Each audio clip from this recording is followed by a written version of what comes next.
আমার বন্ধুরা, আজ জিরোমিও ১-১-১০ পদে একটি বিশেষ বাক্য রয়েছে।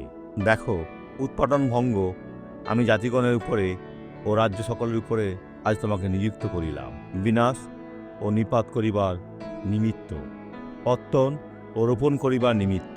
প্রভু আমাদেরকে যিশু নিজের সময়ে যে কার্য করেছেন সেটা করার জন্য এখানে রেখেছেন। আমরা প্রভুর দ্বারা আহুত, তাকে কীভাবে সেবা করতে হবে সেটার জন্য প্রভুর পরিচালনাকে অন্বেষণ করুন। তাঁর বাক্য অনুসারে আর আনন্দ ও উৎসর্গের সাথে তাকে সেবা করা শুরু করুন। শত্রু বিপক্ষে যুদ্ধ জয়ের প্রস্তুত নিন, আর আপনি প্রচুররূপে আশীর্বাদ লাভ করেন। খ্রিস্টের নামে এসা করে দেখুন।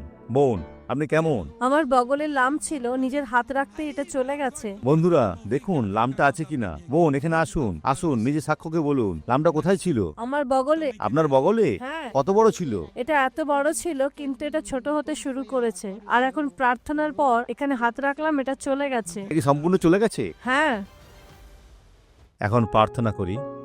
পিতা, যিশুর নামে এই ব্যক্তির জন্য প্রার্থনা করি, আর এই জীবনকে ছেড়ে যেতে মন্দকে আজ্ঞা করি। চলে যাও, আর ফিরবে না। যিশুর নামে ঈশ্বর আশীর্বাদ করুন।